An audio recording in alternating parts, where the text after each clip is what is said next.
எத்தனையோ கஷ்டங்கள், துன்பங்கள் இருந்தாலும் பலவிதமான சோதனைகள் நம்மை தேவனை விட்டு பிரிக்கும்படியான சூழ்நிலைகளில் நம்மை வைத்தாலும் என்னாலும் நம்மோடு கூட இருக்கும் மாறிடாத மாநேசராம் இயேசு கிறிஸ்துவின் நாமத்திலே இந்த நிகழ்ச்சிக்கு மறுபடியுமாக உங்களை வரவேற்பதில் மகிழ்ச்சி அடைகிறோம். நம் சபை குறித்து கற்றுக்கொண்டு வருகிற காரியங்கள், சபை எப்படியாவது நடக்க வேண்டும் என்று நாம் அறிந்து கொண்ட காரியங்கள் உங்கள் ஆவிக்குரிய வாழ்க்கைக்கு மிகவும் பிரயோஜனமாக இருக்கும் என்று நம்புகிறோம். வாருங்கள், இன்றைய நாளின் மன்னாவை நாம் பெற்றுக்கொள்ள கடந்து செல்வோம்.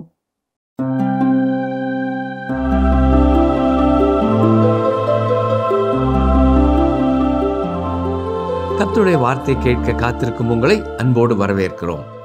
கடந்த நிகழ்ச்சியில் 1 தீமோத்தேயு 4ஆம் அதிகாரத்திலிருந்தும் 5ஆம் அதிகாரத்திலிருந்தும் சில விஷயங்களை நாம் கற்றுக்கொண்டோம். அவைகளை நினைவுபடுத்திக் கொள்வோமா? இளம் ஊழியர்களானாலும் கர்த்தருடைய வசனத்தை மற்றவர்களுக்கு போதிப்பதை குறித்து கரிசனையோடு செயல்பட வேண்டும். செய்திகளை ஆயத்தப்படுத்துவதற்கு, அதற்காக ஜெபிப்பதற்கு எடுத்துக்கொள்ள வேண்டிய நேரத்தை வேறு எந்த பணிக்கும் கொடுக்கக்கூடாது. சீர்கேடான கிழவிகளின் பேச்சுக்கும் கட்டு கதைகளுக்கும் விலகி இருக்க வேண்டும். தேவையில்லாத நபர்களோடு பேசிக்கொண்டு இருக்க வேண்டாம். உடற்பயிற்சிக்காக செலவிடப்படும் நேரத்தை விட தேவ பக்தியில் வளர, ஆவிக்குரிய புத்தகங்களை படிக்க, கர்த்தருடைய பாதத்திலே காத்திருக்க அதிகமான நேரத்தை எடுத்துக்கொள்ளுங்கள். இளம் ஊழியர்கள் மற்றவர்கள் அசட்டை பண்ணாத அளவு ஆவிக்குரிய வாழ்க்கையிலே முன்மாதிரிகளாக இருக்க வேண்டும். கர்த்தர் உங்களுக்கு கொடுத்திருக்கும் வரம் என்ன என்பதை சரியாக அறிந்து அதை பலருடைய பயனுக்காக பயன்படுத்துங்கள். எனக்குத்தான் வரம் எதுவுமே இல்லையே என்று நீங்கள் அமைதியாக இருக்க வேண்டியதில்லை. ஏனென்றால் கர்த்தர் ஊழியக்காரர் அனைவருக்கும் ஏதாவது ஒரு வரத்தை கட்டாயம் கொடுத்திருக்கிறார். இளம் ஊழியர்களாக நீங்கள் கொடுத்திருக்கும் செய்திகளுக்கு நீங்களும் கீழ்ப்படியும் பொழுது உங்களையும் உங்கள் உபதேசத்தை கேட்கிறவர்களையும் ரட்சித்துக் கொள்வீர்கள். இந்த கருத்துக்கள் எல்லாவற்றையும் நாம் கற்றுக்கொண்டோம். மேலும் ஒரு இளம் ஊழியனின் உறவு யார் யாரோடு எப்படி இருக்க வேண்டும் என்றும் சிந்தித்தோம். இன்று 1 தீமோத்தேயு 5ஆம் அதிகாரம் 4ஆம் வசனம் முதல் 25ஆம் வசனம் வரை படிக்கப் போகிறோம். நீங்கள் வாசிக்கிறேன். 1 தீமோத்தேயு 5:4.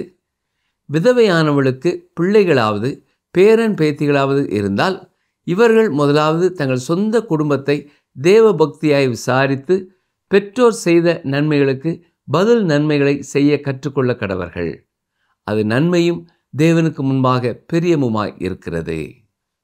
விதவைகளை குறித்த விபரங்களை சேகரிப்பவர்கள் முதலாவது அவர்களுக்கு பிள்ளைகள் பேரப்பிள்ளைகள் இருக்கிறார்களா என்பதை பார்க்க வேண்டும்.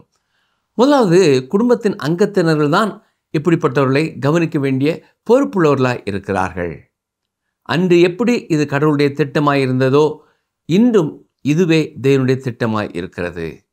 பிரியமான சகோதரனே, சகோதரியே, உங்கள் குடும்பத்திலே விதவைகளாய் இருக்கிற யாராவது இருப்பார்கள் என்றால் அவர்களை பொறுப்போடு நீங்கள் கவனிக்கிறீர்களா? சற்றே எண்ணி பாருங்கள்.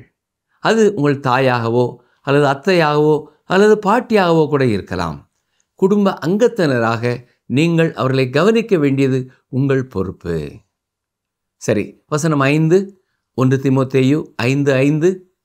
உத்தம விதவையாயிருந்து தனிமையாயிருக்கிறவள் தேவனிடத்தில் நம்பிக்கையுள்ளவளாய் இரவும் பகலும் வேண்டுதல்களிலும் ஜெபங்களிலும் நிலைத்திருப்பாள்.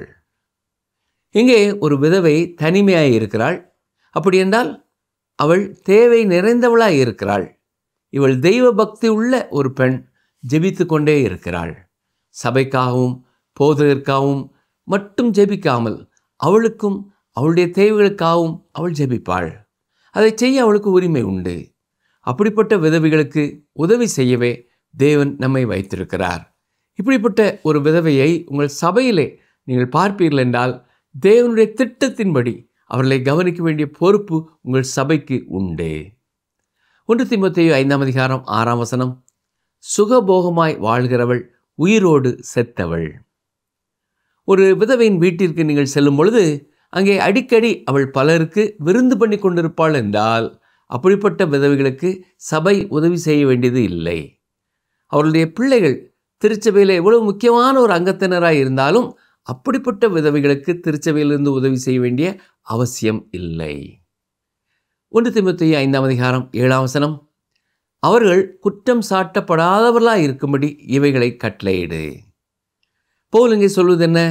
தீமோத்தேயுவே, அங்கே இருக்கும் திருச்சபை தலைவர்களுக்கு நீ சொல்ல வேண்டிய முக்கியமான காரியம், அவர்கள் எந்த விதத்திலும் குற்றம் சாட்டப்படாதவர்களாக இருக்க வேண்டும் என்பதை கவனித்து அவர்கள் வாழ வேண்டும், செயல்பட வேண்டும். வசனம் 8 பாருங்கள். ஒருவன் தன் சொந்த ஜனங்களையும் விசேஷமாக தன் வீட்டாரையும் விசாரியாமற் போனால் அவன் விசுவாசத்தை மறுதலித்தவனும் அவிசுவாசியிலும் கெட்டவனுமாயிருப்பான். இந்த கருத்தை இதைவிட வலிமையான வார்த்தைகளை கொண்டு சொல்ல முடியாது. விதவைகளை அவர்கள் குடும்ப அங்கத்தினர்கள் பொறுப்பெடுத்து கவனிக்க வேண்டும். ஒரு மனிதன் தனது வியாபார ஸ்தலத்தில் என்ன சாட்சி சொன்னாலும், அல்லது ஒரு பெண் ஒரு சுவிசேஷ ஊழிய இயக்கத்தில் என்ன சாட்சி சொன்னாலும், அவர்கள் சொந்த குடும்பத்தின் அங்கத்தினர்களை பொறுப்போடு கவனிக்கவில்லை என்றால் கர்த்தருக்காக அவர்கள் வாழ்க்கையிலே சாட்சி இல்லை. அவர்கள் அவிசுவாசியிலும் கெட்டவர்கள். இதைத்தான் வேதவசனம் மிக தெளிவாய் சொல்லியிருக்கிறது. வேதம் சொல்லும் சில சத்தியங்களை நீங்கள் தவறவிடலாம், ஆனால் இதை நீங்கள் தவறவிட முடியாது. பாருங்கள், 1 தீமோத்தேயு 5ஆம் அதிகாரம் 9, 10 வசனங்கள். 60 வயதுக்கு குறையாதவளும் ஒரே புருஷனுக்கு மனைவியாயிருந்தவளுமாகி பிள்ளைகளை வளர்த்து அந்நியரை உபசரித்து பரிசுத்தவான்களுடைய கால்களை கழுவி உபத்திரப்படுகிறவர்களுக்கு உதவி செய்து சகலவித நற்கிரியைகளையும் ஜாக்கிரதையாய் நடப்பித்து இவ்விதமாய் நற்கிரியைகளை குறித்து நற்சாட்சி பெற்றவளுமாய் இருந்தால் அப்படிப்பட்ட விதவையையே விதவைகள் கூட்டத்தில் சேர்த்து கொள்ள வேண்டும். 60 வயதிற்கு மேல் உள்ள விதவைகளையே கணக்கில் எடுத்துக்கொள்ள வேண்டும் என்று சொல்கிறார். காரணம் என்ன? இள வயதிலே இருக்கும் விதவைகள் ஏதாவது பணி செய்து தங்களுக்கான வருமானத்தை அவர்கள் பார்த்து கொள்ள முடியும். நற்சாட்சி பெற்றவள் என்று பவுல் கூற காரணம், அவள் எப்படிப்பட்ட சாட்சியுள்ள ஒரு பெண்ணாய் இதுவரை இருந்திருக்கிறாள் என்பதை குறிக்கிறது.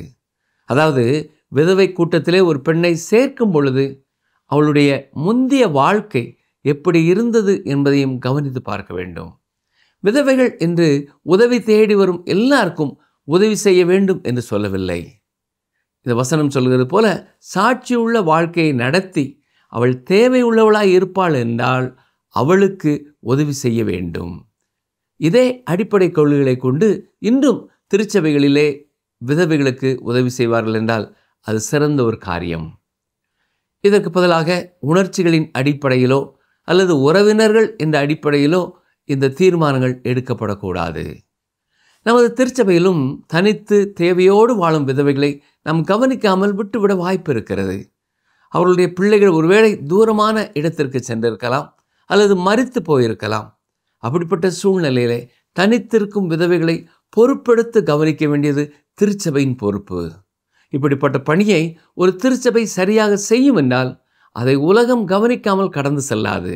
அது கிறிஸ்துவுக்கும் சாட்சியாய் இருக்கும். இந்த வகையில் உதவியை பெற்றுக்கொள்ளும் விதவைகள் திருச்சபையிலே உதவிக்காரராய் வேலை செய்யலாம்.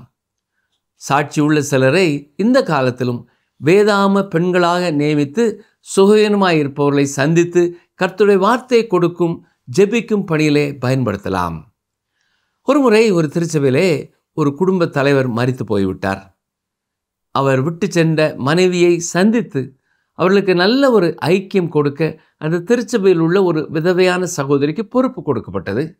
அவர்கள் தங்கள் சொந்த வாழ்க்கையிலேயே இந்த தனிமையின் அனுபவத்தை கடந்து வந்திருப்பதால் அவர்களது நட்பு உண்மையாகவே அந்த சகோதரிக்கு உதவி செய்யும் என்று எதிர்பார்க்கப்பட்டது. அந்த திருச்சபை எதிர்பார்த்தது போலவே இருவரும் உண்மையான ஐக்கியத்திலும் கிறிஸ்துவிலும் வளர்வதை பார்த்து திருச்சபை மக்கள் கர்த்தரை துதித்தார்கள். 1 தீமோத்தேயு 5ஆம் அதிகாரம் 11, 12 வசனங்கள். இள வயதுள்ள விதவைகளை அதிலே சேர்த்து கொள்ளாதே, ஏனெனில் அவர்கள் கிறிஸ்துவுக்கு விரோதமாய் காம விகாரம் கொள்ளும்போது விவாகம் பண்ண மனதாகி முதலில் கொண்டிருந்த விசுவாசத்தை விடுவதினாலே ஆக்கினைக்குட்படுவார்கள். இள வயதான விதவைகள் திருமணம் செய்ய வேண்டும் என்று யோசிக்கலாம். அதை பற்றி பரவாயில்லை. ஆனால் தவறான காரணங்களுக்காகவும் அவர்கள் மறுமணம் செய்ய விரும்பலாம். அவர்கள் விசுவாசத்தை விட்டு பின்வாங்கி போய்விடக்கூடாது. அதை குறித்து திருச்சபை கவனமாயிருக்க வேண்டும். வசனம் 13 பாருங்கள். அதுவும் அல்லாமல் அவர்கள் சோம்பல் உள்ளவர்களாய் வீடு வீடாய் திரிய பழகுவார்கள். சோம்பல் உள்ளவர்களாய் மாத்திரமல்ல, அலப்புகிறவர்களாயும் வீண் அலுவற்காரிகளாயும் தகாத காரியங்களை பேசுகிறவர்களாயும் இருப்பார்கள். சில விதவைகள் வீடு வீடாய் சென்று மற்றவர்களை குறித்து குறை பேசுகிறவர்களாய் இருப்பார்கள். அதாவது அவர்கள் பேசத்தக்க காரியங்களை பேசாமல் பேச தேவையில்லாத காரியங்களை அவர்கள் ஒவ்வொரு வீடு வீடாய் போய் பேசுகிறவர்களாய் இருப்பார்கள். அவர்கள் கவனிக்க இப்பொழுது கணவர் இல்லை, பிள்ளைகள் இல்லை என்ற சூழ்நிலையிலே வீண் அலுவற்காரராய் அலைந்து திரிவார்கள். இப்படிப்பட்டவர்களால் பல இடங்களிலே இன்றைக்கும் பிரச்சனைகள் வருகின்றன. எனவேதான் பவுல் இந்த ஆலோசனையை கொடுக்கிறார். 1 தீமோத்தேயு 5:14 ஆகையால் இள வயதுள்ள விதவைகள் விவாகம் பண்ணவும் பிள்ளைகளை பெறவும் வீட்டை நடத்தவும் விரோதியானவன் நிந்திக்கிறதற்கு இடமுண்டாக்காமல் இருக்கவும் வேண்டுமென்று இருக்கிறேன். ஏனெனில் இதற்கு முன்னே சிலர் சாத்தானை பின்பற்றி விலகி போனார்கள். ஆதியிலே தேவன் ஆதாம் தனியாயிருப்பது நல்லதல்ல, ஏற்ற துணையை உண்டாக்குவேன் என்றுதான் ஏவாளை உண்டாக்கினார்.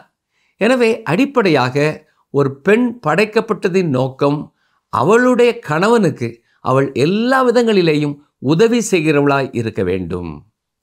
இந்த வேத பகுதியிலே பவுல் திருச்சபையில் உள்ள ஒரு ஆணோ பெண்ணோ அவர்கள் வாழ்க்கை நடைமுறையில் எப்படி இருக்க வேண்டும் என்பதை குறித்து அறிவுரை கூறிக்கொண்டிருக்கிறார். இவர்களது வாழ்க்கையின் சாட்சி உலகத்தின் முன் உயர்வானதாய் காணப்பட வேண்டும் என்கிறார். விரோதியானவன் குறை சொல்வதற்கு இடமில்லாமல் போக வேண்டுமாம். வசனம் 15 பாருங்கள். ஏனெனில் இதற்கு முன்னே சிலர் சாத்தானை பின்பற்றி விலகி போனார்கள். அப்படி தவறான வழி செல்பவர்கள் ஏற்கனவே விசுவாசத்தை விட்டு வழி விலகி போனவர்களாக இருக்கிறார்கள். வசனம் 16 விசுவாசியாகிய ஒருவனிடத்திலாவது ஒருத்தியிடத்திலாவது விதவைகள் இருந்தால் அவர்கள் இவர்களுக்கு உதவி செய்ய கடவர்கள். சபையானது உத்தம விதவைகளானவர்களுக்கு உதவி செய்ய வேண்டியதாகையால் அந்த பாரத்தை அதன் மேல் வைக்கக்கூடாது. இங்கே பவுல் சொல்வது என்ன? விதவையான ஒரு பெண்ணுக்கு குடும்பம் இருக்கும் என்றால் அந்த குடும்ப அங்கத்தினர்கள் இவர்களை கவனிக்க வேண்டும். குடும்பம் இல்லாதவர்களை, உண்மையாகவே தேவையோடு இருப்பவர்களைத்தான் சபை பொறுப்பெடுத்து கவனித்துக் கொள்ள வேண்டும். வசனம் 17 நன்றாய் விசாரணை செய்கிற மூப்பர்களை, விசேஷமாக திருவசனத்திலும் உபதேசத்திலும் பிரயாசப்படுகிறவர்களை இரட்டிப்பான கனத்திற்கு பாத்திரராக எண்ண வேண்டும். திருச்சபையை விசாரணை செய்கிற மூப்பர்களையும் திருவசனத்தை சிறப்பாய் உபதேசிப்பவர்களையும் எப்படி கனம் பண்ண வேண்டும் என்று பவுல் சொல்கிறார். அந்த காலங்களிலேயே அப்படி திருச்சபையிலே ஊழியம் செய்தவர்களுக்கு ஒருவேளை ஊதியம் கொடுக்கப்பட்டிருக்கலாம். அதில் சிறப்பாய் பணி செய்தவர்களை சிறப்பாய் அவர்கள் கனம் பண்ணியிருக்க வேண்டும். 1 தீமோத்தேயு 5:18 போரடிக்கிற மாட்டை வாய் கட்டாயாக என்றும் வேலையாள் தன் கூலிக்கு பாத்திரனாய் இருக்கிறான் என்றும் வேத வாக்கியம் சொல்லுகிறதே. இங்கே பவுல் உபாகமம் 25:4 லூக்கா 10:7 மேற்கோள் காட்டுகிறார். நான் அறிந்த பல ஊழியக்காரர்கள் உண்மையான ஆத்ம பாரத்தோடு கர்த்தருடைய வேலை செய்கிறார்கள். என்றாலும் பண ஆசை உள்ள சிலரும் ஊழியத்தில் இருப்பதை குறித்து கேள்விப்படும் பொழுது வேதனையாகவே இருக்கிறது. உங்களுக்கு சரியான ஆத்ம ஆகாரம் கொடுக்கும் ஊழியர்களுக்கு உங்கள் உதாரத்துவமான காணிக்கையை நீங்கள் உற்சாகமாய் கொடுக்கலாம். வாசிக்கிறேன். 1 தீமோத்தேயு 5:19 மூப்பனானவனுக்கு விரோதமாக ஒருவன் செய்யும் பிராதை 2-3 சாட்சிகள் இல்லாமல் நீ ஏற்றுக்கொள்ளக்கூடாது. ஒரு திருச்சபையில் இந்த பழக்கம் பின்பற்றப்படும் என்றால் இந்நாட்களிலே பல திருச்சபைகளிலே இருப்பது போல ஒருவரை குறித்து ஒருவர் குறை கூறுதல், தவறாக புரிந்து கொள்ளுதல், இறுக்கமான மனநிலைகள் ஏற்படாது. ஒரு போதகரை குறித்தோ அல்லது மூப்பரை குறித்தோ அல்லது திருச்சபை தலைவர் ஒருவரை குறித்தோ யாராவது குறைவாய் இரகசியமாய் வந்து பேசுவார்கள் என்றால் அதை அனுமதிக்கக்கூடாது. அவர்கள் கூறும் ஒரு குற்றச்சாட்டை சாட்சிகளுடன் அவர்களால் நிரூபிக்கக்கூடியதாய் இருக்க வேண்டும். பேசும் உங்களுக்கு உண்மை தெரிந்திருக்க வேண்டும். அவ்வாறு உண்மை தெரியும் என்றால் மற்றவரிடத்திலே அதை குறித்து பேசுவதை விட்டுவிட்டு சரியான அதிகாரிகளிடம் அதை குறித்து பேசி பிரச்சனையை சரி செய்ய முற்பட வேண்டும். எந்த ஒரு குற்றச்சாட்டையும் 2-3 சாட்சிகள் இல்லாமல் யார் மேலும் சுமத்தக்கூடாது. சரி, 1 தீமோத்தேயு 5:20 பாருங்கள். மற்றவர்களுக்கு பயம் உண்டாகும்படி பாவம் செய்தவர்களை எல்லாருக்கும் முன்பாக கடிந்து கொள். திருச்சபை தலைவர் ஒருவர் பாவம் செய்துவிட்டார் என்ற உண்மை அறியப்படும் என்றால் அவர் கடிந்து கொள்ளப்பட வேண்டும். இது எல்லாருக்கும் முன்பாகவும் செய்யப்பட வேண்டுமா என்ற கேள்வி எழுகிறது. ஒரு திருச்சபை அங்கத்தினர் பாவம் செய்வார் என்றால், திருச்சபை தொடர்பானதாய் இல்லாமல் இருக்கும் என்றால் அதை வெளியரங்கமாய் கொண்டு வர வேண்டும் அல்லது அவர் பொது இடத்தில் அறிக்கை செய்ய வேண்டும் என்பதல்ல. ஆனால் ஒரு திருச்சபை தலைவர் பாவம் செய்யும் பொழுது அது திருச்சபையை காயப்படுத்துகிற உண்மை என்று சொன்னால், அப்படிப்பட்ட வேளையிலே பவுல் கூறுவது போல மற்றவர்களுக்கு பயம் உண்டாகும்படி எல்லாருக்கும் முன் அவர்களை கடிந்து கொள்ள வேண்டும். அப்படிப்பட்டவர்களை திருச்சபை அங்கத்தினர் வரிசையிலிருந்து அகற்ற வேண்டும். திருச்சபை தலைவர்கள் பாவம் செய்யும் பொழுது அது திருச்சபையை மிகவும் அதிகமாய் பாதிக்கும்.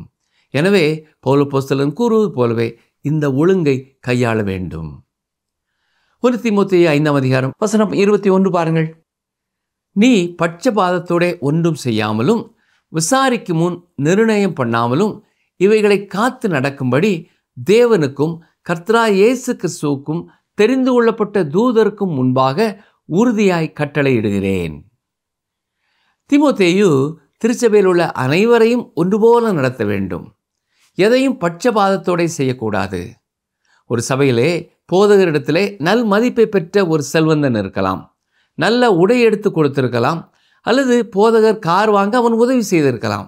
அந்த மனிதனை குறித்து போதகர் பெருமைப்பட்டு கொண்டு அவன் தவறு செய்தாலும் அதை குறித்து கண்டுகொள்ளாமல் இருக்கக்கூடாது.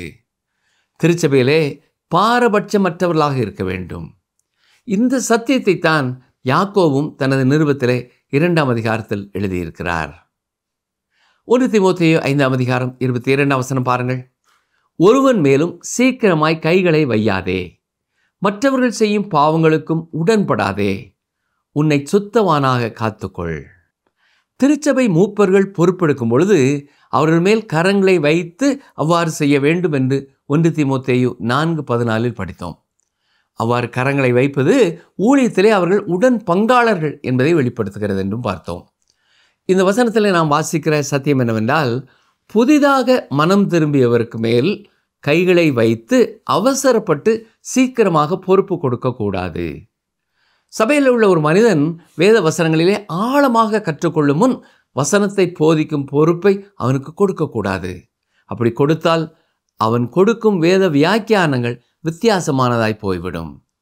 சபையிலே உள்ள ஆண்களும் பெண்களும் விசுவாசத்திலே உறுதியாய் கட்டப்பட வேண்டும் என்றால் அவர்களுக்கு முறையாக வேத வசனத்தை கற்றுக் கொடுக்கும் இடம்தான் திருச்சபை. இன்று சில சபைகளிலே உணர்ச்சிக்கும் அன்பு என்று பேசும் காரியங்களுக்கும் முக்கியத்துவம் கொடுக்கப்படுகிறது. திருச்சபையிலே அன்பு வெளிப்பட வேண்டியது முக்கியமானதான். ஆனால் அது கர்த்தருடைய வசனத்திலே நங்கூரமிடப்பட்டிருக்க வேண்டும். பல நேரங்களிலே நாம் தவறுதலாக சில அனுபவங்களை ஆவிக்குரிய முதிர்ச்சி என்று எண்ணிவிடுகிறோம். குதிரைக்கு பின் இருக்க வேண்டிய வண்டியை குதிரைக்கு முன் வைத்து விடுகிறோம். நாம் சோதித்து பயன்படுத்த வேண்டியது கர்த்தருடைய வார்த்தை தான்.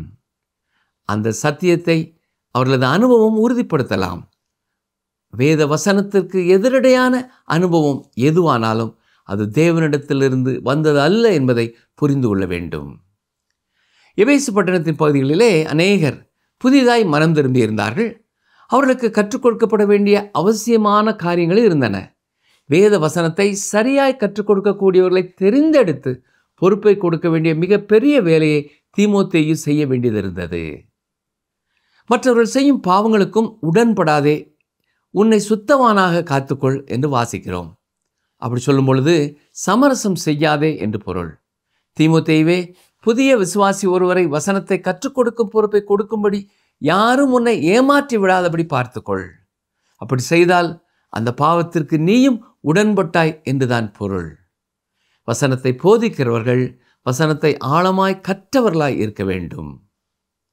1 தீமோத்தேயு 5:23 பாருங்கள்.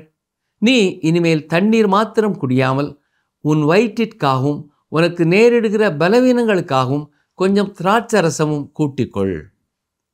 பலர் இதற்கு தவறான விளக்கங்களை கொடுக்கிறார்கள்.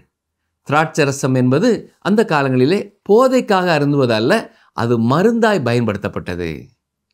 கவனிங்கள், 1 தீமோத்தேயு 5:24, சிலருடைய பாவங்கள் வெளியரங்கமாயிருந்து நியாய தீர்ப்புக்கு முந்திக் கொள்ளும், சிலருடைய பாவங்கள் அவர்களை பின்தொடரும்.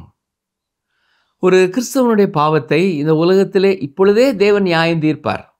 அவ்வாறு உடனே அவன் நியாயம் தீர்க்கப்படவில்லை என்றால் நியாயம் தீர்க்கப்பட போவதே இல்லை என்று கூற முடியாது. நிச்சயமாய் கர்த்தர் ஒரு நாள் அவனையும் நியாயம் தீர்ப்பார். கொரிந்து திருச்சபைக்கு எழுதும் பொழுதும் அங்கே கர்த்தருடைய ராப்போஜனத்தை சரியானபடி கடைபிடிக்காத சிலரை குறித்து இந்த கருத்தை தெரிவிக்கிறார். கவனிங்கள், வாசிக்கிறேன். 1 கொரிந்தியர் 11:30. இது நிமித்தம் உங்களில் அநேகர் பலவீனரும் வியாதி உள்ளவருமாய் இருக்கிறார்கள், அநேகர் நித்திரையும் அடைந்திருக்கிறார்கள். இங்கே பவுல் சொல்வது என்ன? சிலர் ஏற்கனவே தேவனால் நியாயம் தீர்க்கப்பட்டு விட்டார்கள், எனவே சிலர் சுகவீனமாயிருக்கிறார்கள். சிலர் தேவனுடைய நியாய தீர்ப்பினாலே மரித்தும் போய்விட்டார்கள். மேலும் அங்கே பவுல் கூறுவது என்ன? 1 கொரிந்தியர் 11:31. நம்மை நாமே நிதானித்து அறிந்தால் நாம் நியாயம் தீர்க்கப்படுவோம். ஒரு விசுவாசி பாவம் செய்யும் பொழுது அவன் தன்னைத்தானே நிதானித்து அறியலாம். இப்படி கூறுவதால் பாவத்திற்காக அவன் துக்கப்பட்டால் போதும் என்பதல்ல, அதை குறித்து அவன் செயல்பட வேண்டும். யாரையாவது அது காயப்படுத்தி இருக்கும் என்றால் அவளிடத்தில் சென்று அவன் அதை சரி செய்ய வேண்டும். அந்த பாவத்தை விட்டு அவன் மனம் திரும்ப வேண்டும். இந்த காரியங்களை அவன் செய்யவில்லை என்றால் அவன் தன்னைத்தானே நிதானித்து அறிந்து செயல்படவில்லை. தொடர்ந்து கொரிந்து சபைக்கு என்ன எழுதுகிறார் பாருங்கள். 1 கொரிந்தியர் 11:32. நாம் நியாயம் தீர்க்கப்படும் போது உலகத்தோட ஆக்கனுக்குள்ளாக தீர்க்கப்படாதபடிக்கு கர்த்தராலே சிட்சிக்கப்படுகிறோம். உலகம் இந்த பாவங்களை செய்கிறது, தேவன் நியாயம் தீர்க்கிறார். அதுபோலவே கிறிஸ்துவை அறிந்திருக்கும் ஒருவன் பாவம் செய்யும் பொழுதும் தப்பிக்கொள்ள முடியாது.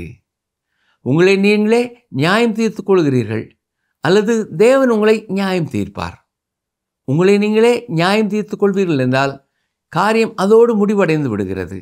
அப்படி இல்லை என்றால் தேவன் உங்களை நியாயம் தீர்ப்பார். சில நேரங்களிலே அந்த நியாய தீர்ப்பு அங்கே உடனடியாகவே நடைபெறும். இல்லை என்றால் நீங்கள் தேவனுடைய நியாய தீர்ப்பு ஆசனத்தின் முன் நிற்கும் பொழுது அந்த நியாய தீர்ப்பு செய்யப்படும். இப்பொழுது 1 தீமோத்தேயு 5:25 பார்ப்போம். அப்படியே சிலருடைய நற்கிரியைகளும் வெளியரங்கமாயிருக்கும், அப்படி இராதவைகளும் மறைந்திருக்க மாட்டாது. பாவம் செய்தவர்களுக்கான விதிமுறைப்படியே நன்மை செய்தவர்களுக்கும் நடக்கும். தேவன் பரிசு கொடுக்கும்படியாய் ஏதாவது ஒரு காரியத்தை செய்த ஒரு விசுவாசி இந்த உலகத்திலேயே ஆசீர்வதிக்கப்படுவான். மற்றவர்கள் காத்திருந்து ஆண்டவருடைய பிரசன்னத்திற்குள்ளே வரும்பொழுது அதற்கான வெகுமதியை பெற்றுக்கொள்வார்கள். அநேக கிறிஸ்தவருடைய வாழ்க்கையிலே அவர்கள் பெற்றுக்கொள்ளப் போகிற வெகுமதி ஆண்டவரின் பிரசன்னத்திற்குள்ளே வரும்பொழுதுதான் அவர்களுக்கு கிடைக்கும் என்று விசுவாசிக்கப்படுகிறது. இன்று நாம் பல சத்தியங்களை கற்றுக்கொண்டோம். அவைகளை மனதிலே கொண்டு உங்கள் வாழ்க்கையிலே, உங்கள் ஊழியத்திலே செயல்படுத்துங்கள். கர்த்தர் தாமே உங்களையும் உங்கள் திருச்சபையையும் ஆசீர்வதிப்பாராக. ஆமென்.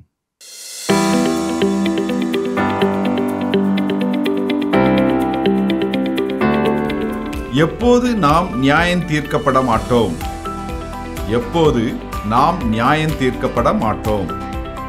ஆப்ஷன் ஏ, பாவம் செய்யாதிருக்கும் போது. ஆப்ஷன் பி, நம்மை நாமே நிதானித்து அறியும் போது. ஆப்ஷன் சி, கர்த்தரின் சித்தம் செய்யும் போது. இன்றைய கேள்விக்கான சரியான பதிலை 9962032803 என்ற எண்ணிற்கு வாட்ஸ்அப் மூலம் அனுப்புங்கள்.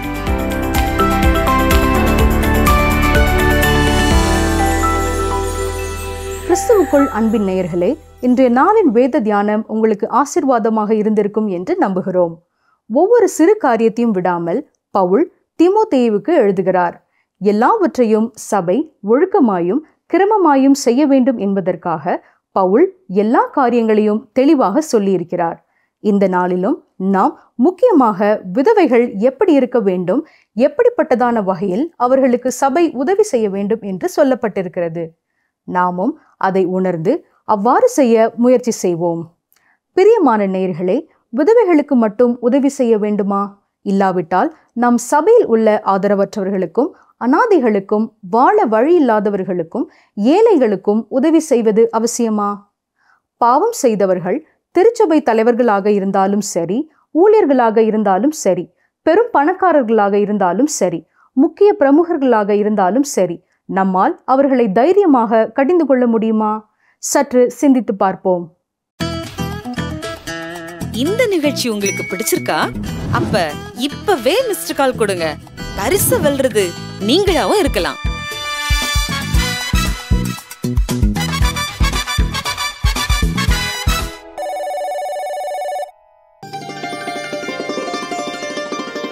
நன்மை செய்யும்படி உனக்கு திராணி இருக்கும் போது அதை செய்யத்தக்கவர்களுக்கு செய்யாமல் இராதே. நீதிமொழிகள் 3:27.